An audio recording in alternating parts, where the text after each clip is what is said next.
Government వచ్చిన తర్వాత ఎలా ఉంది పరిపాలన? ఈ రోజు పరిపాలన ఈ గవర్నమెంట్ వచ్చాక బాగుంది. అలాగనే ఈ వాళ్ళు ఉన్న పరిస్థితిని బట్టి కూడా ఈ రాయల్ ఫీల్డ్ కానివ్వండి, అలాగనే ఇంకా వేరే వేరే కంపెనీలు ఇతర కంపెనీలు కానివ్వండి 1,00,000 2 లక్షల మందికి కూడా ఉపాధి కల్పించడానికి కూడా గవర్నమెంట్ ముందుకు వచ్చింది.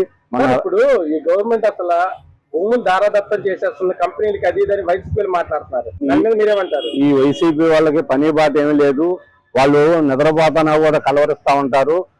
వాళ్ళ ఎవరికి కూడా దానా ధర్మం చేయడానికి గవర్నమెంట్ కంపెనీలు వస్తేనే వాళ్ళకి ఇవ్వటం జరుగుతుంది, కానీ దానా ధర్మాలు చేయడానికి కూడా గవర్నమెంట్ ముందుకు రాదు.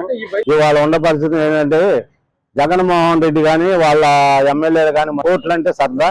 అదే విధంగా కూడా గత ప్రభుత్వంలో ఉన్నప్పుడు కూడా వాళ్ళు కేసులు వేయటం కానీ, మరి అలాగనే ప్రతిపక్షం వాళ్ళ మీద ఉన్నప్పుడు కానీ కేసులు అంటేనే వాళ్ళకి మహా సరదాగా ఉంటుంది కనుక కేసులు వేయడానికి వాళ్ళు సిద్ధంగానే ఉంటారు. ఏపీలో ఉన్న అందరూ కూడా చాలా సంతోషంగా ఉంది. 1,00,000 కాదు 2 లక్షల పైగా కూడా ఉపాధి కల్పించడానికి కూడా గవర్నమెంట్ చాలా నిర్ణయాలు తీసుకుంటుంది. గవర్నమెంట్ అసలు ఏదో మాటలు చెప్తుంది కానీ పని ఏం చేయట్లేదు, పథకాలు ఇవ్వట్లేదు, ఉద్యోగాలు ఇవ్వట్లేదు, అది ఇదని మాట్లాడుతున్నారు. ఈ వైఎస్ఆర్ వాళ్ళకి పని బాట ఏం లేదండి.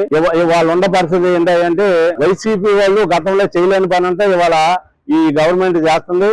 ఇది చూసి వారలేక ఈ వైసీపీ గవర్నమెంట్ అంతా కూడా ఏడుస్తా నిద్రపోతుంది. ఇవాళ ఉన్న పరిస్థితిని బట్టి కూడా మనకు వచ్చేటప్పుడు కూడా ఈ పథకాలు కానీ ఏదన్నా కానివ్వండి ఈ గవర్నమెంట్ వచ్చాకనే ప్రతి ఒక్కరికి ఉపాధి కలుగుతుంది.